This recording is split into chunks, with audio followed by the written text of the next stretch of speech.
Hello and welcome to our YouTube channel जिसका नाम है खड़ूस मास्टर। आज हम पढ़ने वाले हैं मौर्य काल का सबसे महत्वपूर्ण चैप्टर जिनका नाम है चंद्रगुप्त मौर्य। चंद्रगुप्त मौर्य महानतम राजाओं में श्रेष्ठ थे। चंद्रगुप्त मौर्य का शासन माना जाता है 322 ईसा पूर्व से 298 ईसा पूर्व तक। देखिए, चंद्रगुप्त मौर्य को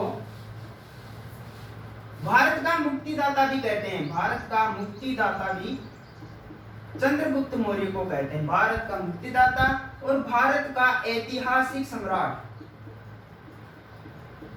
ऐतिहासिक सम्राट के रूप में इन्हीं को पुकारा जाता है। ऐतिहासिक सम्राट। सबसे सर्वप्रथम इनके वंश के बारे में विभिन्न ग्रंथों में अनेक मत हैं। तो सर्वप्रथम हम पढ़ते हैं ब्राह्मण ग्रंथ। ब्राह्मण ग्रंथ में इनको शूद्र जाति का माना गया। शूद्र यानी निम्न वर्ग का। मुद्रा राक्षस में इनको वृषल पुकारा गया। वृषल मीन्स होता है निम्न कुल का। जैन साहित्य व बौद्ध साहित्य। अंत में चंद्रगुप्त मौर्य ने जैन धर्म अपनाया था। जैन साहित्य व बौद्ध साहित्य में इनको क्षत्रिय पुकारा गया। अन्य ग्रंथों में, कुछ ग्रंथों में इनको मोर पालक के रूप में भी पुकारा गया। मोर पालक मतलब निम्न जाति का। तो ये था इनके वंश के बारे में। विभिन्न धर्मों में या विभिन्न ग्रंथों में विभिन्न मत दिए गए हैं। इसके बाद चंद्रगुप्त मौर्य का नामकरण। देखिए, चंद्रगुप्त मौर्य को विभिन्न नामों से पुकारा जाता है। सर्वप्रथम चंद्र मौर्य जो शासन है उनके संस्थापक के रूप में भी चंद्रगुप्त मौर्य को ही जाना जाता है। देखिए, सेंड्रोकोटस,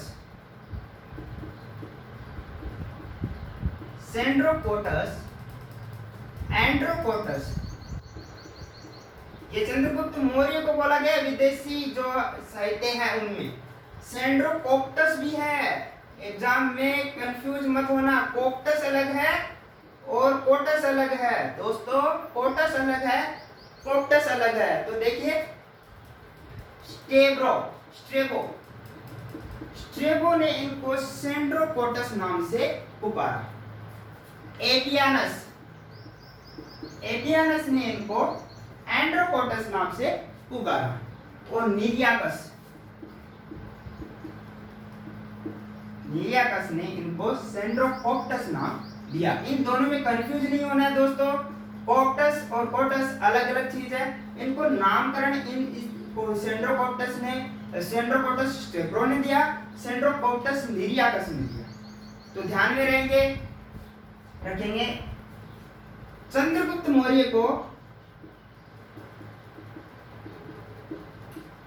मौर्य का नाम सर्वप्रथम चंद्रगुप्त मौर्य कौन से ग्रंथ में मिला? तो पतंजलि का जो महाभाष्य है, पतंजलि बाबा रामदेव वाला नहीं, पतंजलि का जो पतंजलि महर्षि पतंजलि थे उनके महाभाष्य में इनका नाम मिला। सर्वप्रथम चंद्रगुप्त नामकरण मिला। तो ये था इनका नामकरण और वंश के बारे में। अब जानते हैं इनके शासन के बारे में। शासन से पहले इनके बारे में एक स्टोरी है, कहानी है। देखिए, यहाँ पर पाकिस्तान, यहाँ पे इंडिया है तो यहाँ पाकिस्तान पहले इंडिया में था। पाकिस्तान में तक्षशिला विश्वविद्यालय था, जो अभी कहाँ है? रावलपिंडी में, रावलपिंडी जिले में है। वहां पे तक्षशिला महाविद्यालय में जो विश्व भर में प्रसिद्ध था। यहाँ पर आचार्य चाणक्य थे, जिनको विष्णुगुप्त के रूप में जानते हैं। चाणक्य, विष्णुगुप्त। और इधर से क्या, विदेशी आक्रामक कौन था?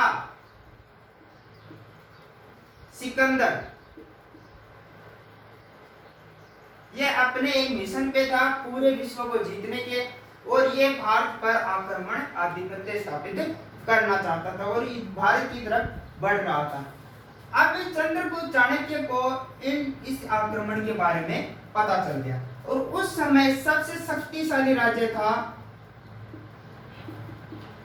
मगध, और मगध का शासक था घनानंद।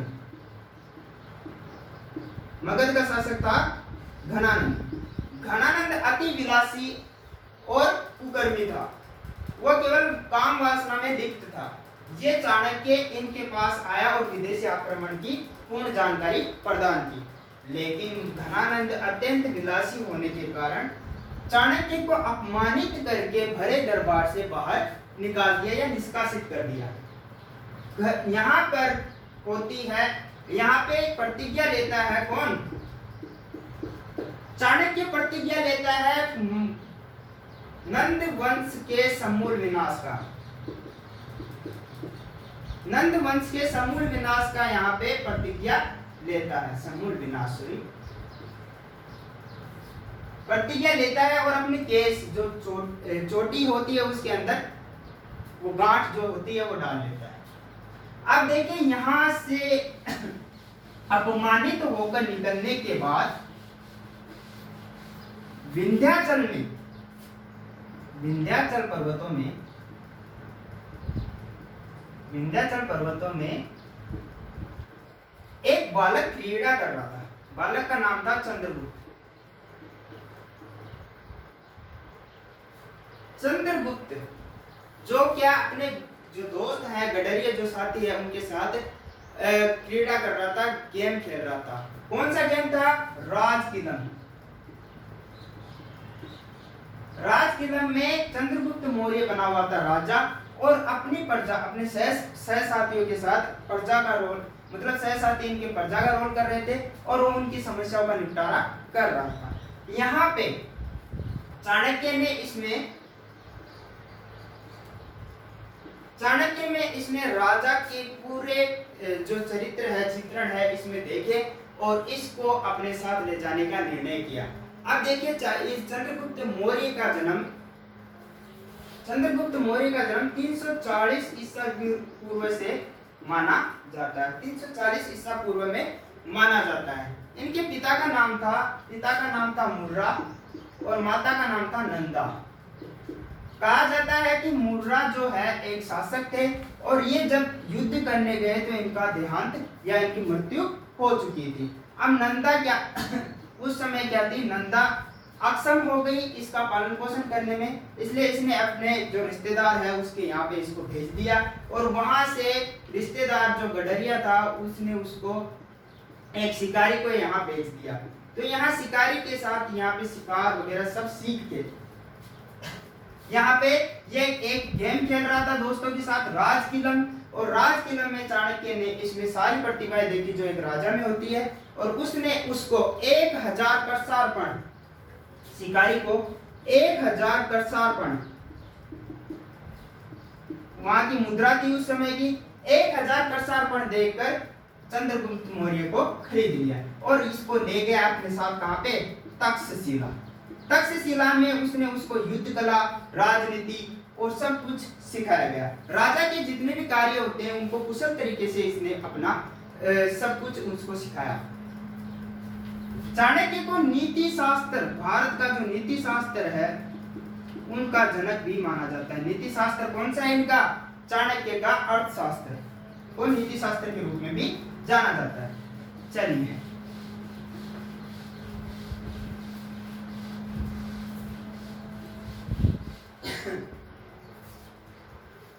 अब देखिए 323 ईसा पूर्व में सिकंदर जो महान था, सिकंदर जिनको द ग्रेट अलेक्जेंडर के नाम से भी जाना जाता है, उनकी बेबीलोन में मृत्यु हो गई।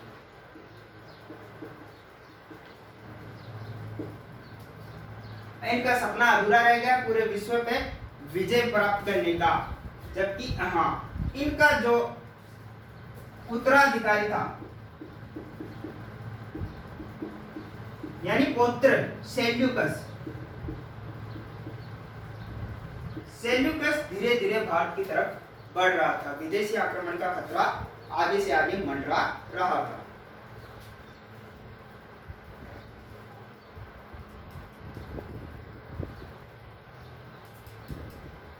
चलिए आगे देखते हैं। इस दौरान देखिए चंद्रगुप्त मौर्य ने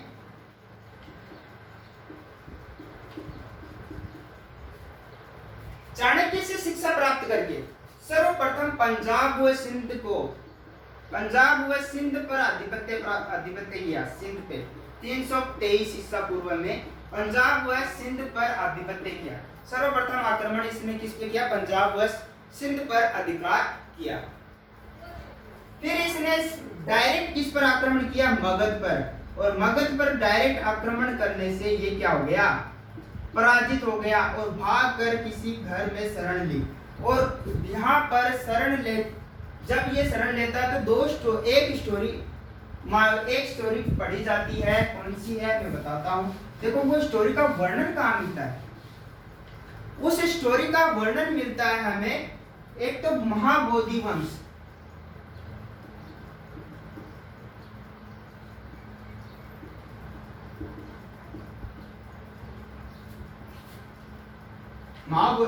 महाबोधि वंश कहाँ पे है? महाबोधि ग्रंथ है, बौद्ध ग्रंथ है।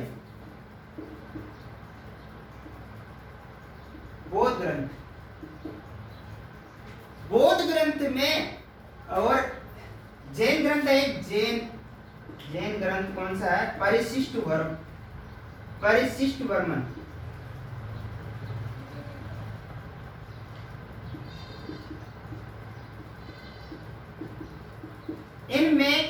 इसमें तो एक मतलब जब इन्होंने शरण ली मगध से, अब ये जो अपराजित होकर जब इन्होंने शरण ली घर में, तो वहां पर क्या है? एक बच्चा जो है, इसमें तो रोटी का विवरण है और इसमें खीर का विवरण है। तो रोटी, एक बच्चा है जो एक गर्म रोटी को बीच से तोड़ रहा था। इसके अनुसार बीच से तोड़ रहा था, तो गर्म रोटी को जब बीच से तोड़ा था उसका हाथ जल रहा था। तब उस बालक की माँ ने चंद्रगुप्त मौर्य का उदाहरण देखकर बोला कि तू चंद्रगुप्त मौर्य की तरह कर रहा है। पहले आसपास की रोटी तोड़ो, फिर यहाँ से ठंडी रोटी आपको मिलेगी और आराम से खा पाओगे। इसी प्रकार खीर का उदाहरण इस जैन धर्म में दिया गया कि ये बीच में से कोई बालक खा रहा था और इससे सबक लेकर चंद्रगुप्त मौर्य ने पहले उत्तर पश्चिम से विजय प्राप्त की। तो मगध से हारने के बाद चंद्रगुप्त मौर्य ने उत्तर पश्चिम भारत पर आक्रमण किया और वहां पर अपना नियंत्रण स्थापित किया। उसके बाद चंद्रगुप्त मौर्य ने नंद वंश का जो सेनापति है, सेनापति कौन है? भद्रसाल को हराया। भद्रसाल को हराने के बाद ये जो मगध साम्राज्य है वो धीरे धीरे कमजोर होता गया। फिर इसने मगध पर आक्रमण करके इस पर पूरी तरह से आधिपत्य स्थापित किया। पूरी तरह से आधिपत्य स्थापित कर लिया गया। अब देखिए मगध पर आक्रमण करने मगध पर जीत प्राप्त करने के दो व्यंग्य दिए गए हैं, दो बातें बोली गई है। मिलिंदपनों के अनुसार, मिलिंदपनों है ना, मिलिंदपनों के अनुसार इसे रक्त रंजित युद्ध बोला गया। रक्त रंजित, मिलिंदपनों ने इसको रक्त रंजित युद्ध बोला। और मुद्रा राक्षस के अनुसार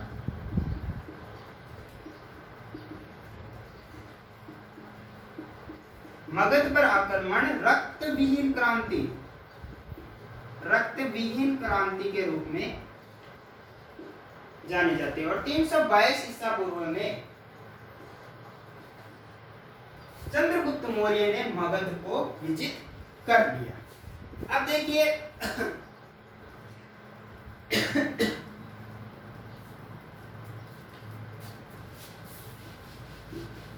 चंद्रगुप्त मौर्य का राज्यारोहण कौन से अभिलेख से प्राप्त होता है? तो देखिए चंद्रगुप्त मौर्य का राज्यारोहण चीन में एक स्थान है केटनगर। केटनगर पे स्थान पर एक अभिलेख मिला है, केटनगर अभिलेख जिसे बोलते हैं। केटनगर चाइना में मिला है, केटनगर अभिलेख। उसमें चंद्रगुप्त मौर्य का राज्यारोहण अंकित किया गया। तो इस अभिलेख से, केटनगर अभिलेख से हमें प्राप्त होता है कि जो चंद्रगुप्त मौर्य है उसका राज्यारोहण हुआ था।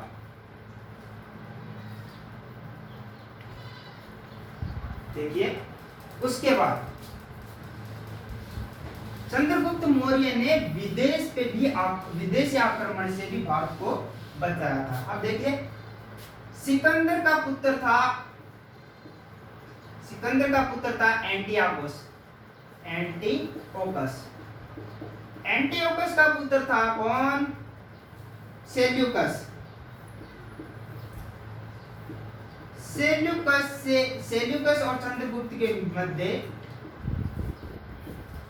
सेल्यूकस व चंद्रगुप्त में मध्य 305 ईस्वी पूर्व में, 305 और 304 कुछ किताबों में 304 भी मिलता है। 304 व 305 ईस्वी पूर्व में एक युद्ध हुआ जिसमें चंद्रगुप्त मौर्य विजय हुआ। चंद्रगुप्त मौर्य विजय हुआ और विदेश पे पहली विजय प्राप्त, या चंद्रगुप्त मौर्य ने विदेशों पर पहली विजय प्राप्त कर ली। अब देखिए, 305 ईस्वी पूर्व में जब चंद्रगुप्त ने इस पर विजय प्राप्त कर ली तो एक संधि हुई। इन्होंने एक संधि की। संधि में सबसे पहला है जो 4 प्रांत हैं, सिकंदर ने 4 प्रांत इनको प्रदान कर दी। किनको? चंद्रगुप्त मौर्य को। देखिए, इनका एक तो है आर्कोसिया।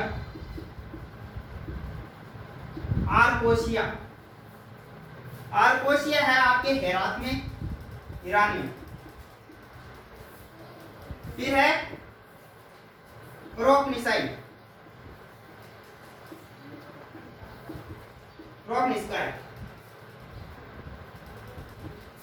यह है कांधार में। उसके बाद है एरिया,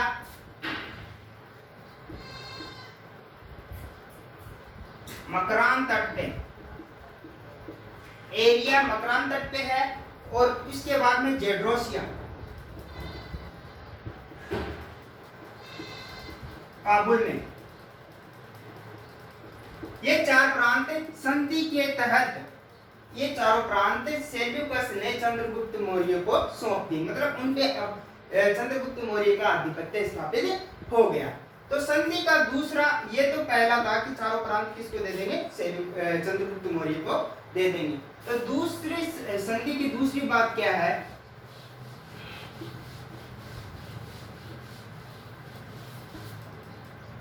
सेल्यूकस की पुत्री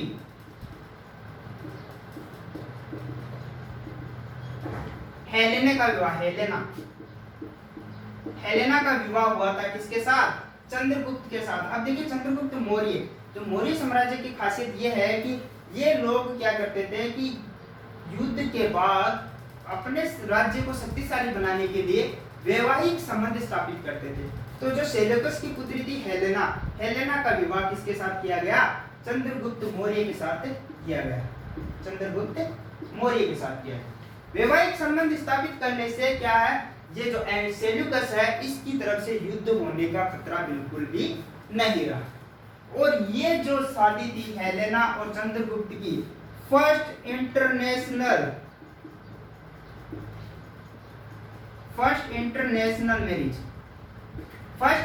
मैरिज थी, पहली अंतरराष्ट्रीय विवाह। जो पहला अंतरराष्ट्रीय विवाह था वो किसके मध्य था? हेलेना और चंद्रगुप्त मौर्य के मध्य हुआ।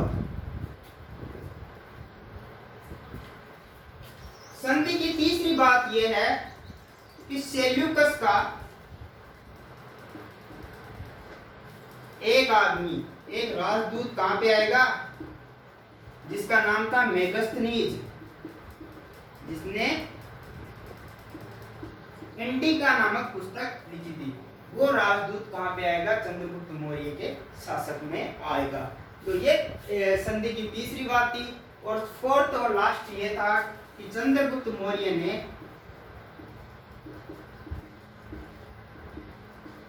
अब इन सब के बदले चंद्रगुप्त मौर्य ने क्या किया, सेल्यूकस को 500 हाथी दे दिए भाई, 500 हाथी प्रदान कर दिए। तो ये थी चंद्रगुप्त मौर्य और सेल्यूकस के मध्य जो संधि हुई थी उसकी कुछ खास बातें। चलते हैं आगे।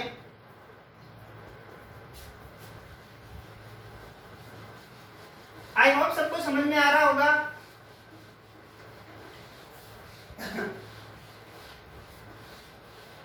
फिर चंद्रगुप्त मौर्य ने दक्षिण विजय भी की। दक्षिण विजय कौन कौन सी की? दक्षिण विजय है इनकी, एक तो कर्नाटक और एक आंध्र प्रदेश, इन पे भी इन्होंने आधिपत्य स्थापित किया। चंद्रगुप्त मौर्य ने, चंद्रगुप्त जो मौर्य है इन्होंने कौन सा धर्म अपनाया? अंत में जैन धर्म अपना लिया।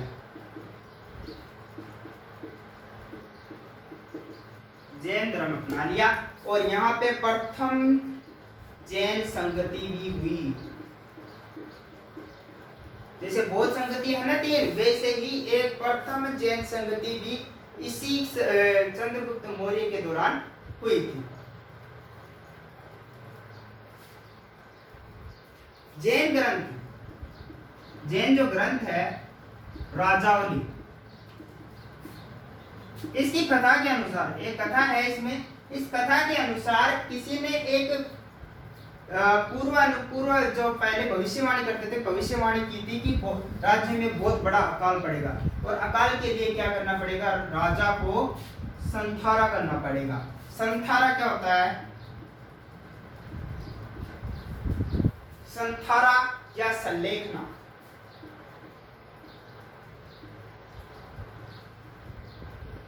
संलेखना जैन धर्म के अनुसार संथारा और संलेखना का मतलब होता है मोक्ष प्राप्ति या मृत्यु को प्राप्त होना। संलेखना मतलब सत्य लेखन, सत्य की खोज करना। और प्रथम जैन संगति 300 ईसा पूर्व में हुई थी। प्रथम जैन संगति हुई थी वो कौन सी ईसा पूर्व में हुई थी? 300 ईसा पूर्व में हुई थी। तो 298 ईस्वी पूर्व में चंद्रगुप्त मौर्य ने संथारा और संलेखना के तहत अपना देहत्याग कर दिया था। सो इस प्रकार से चंद्रगुप्त मौर्य का शासन है। तो पाटलिपुत्र और मगध राज्य की राजधानी क्या थी? पाटलिपुत्र। पाटलिपुत्र को मेगास्थनीज ने क्या नाम दिया? पोलीप्रोथा के नाम से भी जाना जाता है। और ये गंगा व सोन नदी के किनारे, गंगा व सोन नदी के किनारे बसा हुआ था। तो चंद्रगुप्त मौर्य के बारे में इतिहास में इतनी ही जानकारी है। आपको ये वीडियो कैसा लगा? अच्छा लगा हो तो कमेंट, लाइक और शेयर करना ना भूलें। Thank you.